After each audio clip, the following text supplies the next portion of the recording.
Books presents Agony of the Leaves by Laura Childs, narrated by Barbara McCullough. Chapter 1. Elegant green tendrils of kelp swayed in graceful, undulating motions as grouper and sea bass peeked out from their leafy sanctuary. Bullet-shaped tuna, the IndyCar drivers of the sea, zoomed through the vast tank like silver streaks. "Fabulous," Theodosia murmured, as she watched, fascinated, separated from the 500,000-gallon tank by more than 14 inches of tempered glass. It was the grand opening of the Neptune Aquarium in Charleston, South Carolina, and Theodosia Browning, proprietor of the Indigo Tea Shop, had been tapped to cater tea, scones, and tea sandwiches for the opening night private party to honor dignitaries and big-buck donors. Except, right now, she'd briefly escaped the black-tie party and retreated to the Ocean Wall exhibit, where she was off in her own sweet reverie, marveling at the kelp garden and coral reef.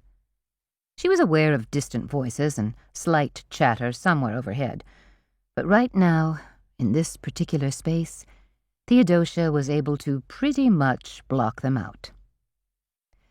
"I thought perhaps I might find you here," a genteel male voice called to her. Theodosia pulled her attention from the enormous tank and spun on her hot pink suede stilettos. "I felt the need to escape," she said, smiling and shaking her head.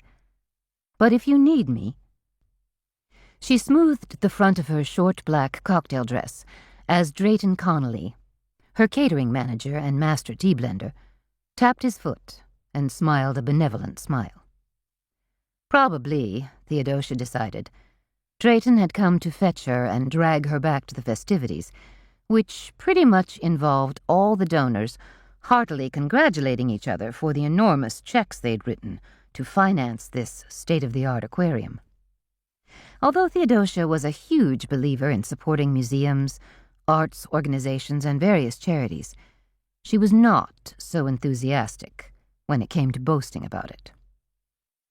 "Actually," said Drayton, "Haley's managing the tea table rather nicely." Drayton was 6 feet tall, graying, and 60-something, impeccably dressed in a narrow European-cut tuxedo with a red and midnight blue tartan cummerbund. Besides, there are 3 other restaurants serving tonight as well, all plying the aquarium's donors and dignitaries with excellent canapés, pâtés, and fresh seafood.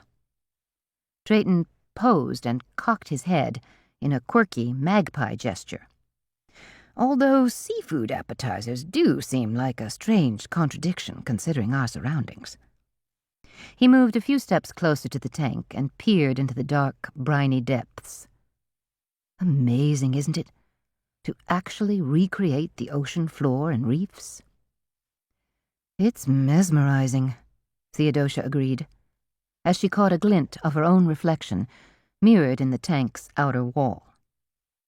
Blessed with masses of auburn hair, a fair English complexion, high cheekbones, and full mouth, Theodosia cut an eager, elegant figure.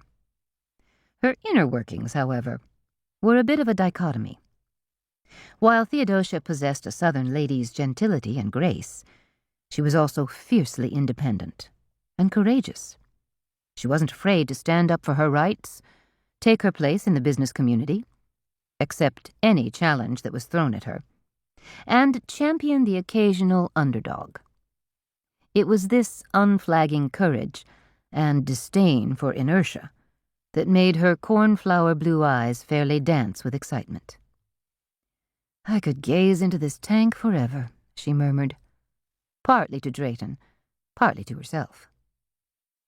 Theodosia had been born with a love of the sea, as well as all living sea creatures, from enormous humpback whales to minuscule anemones.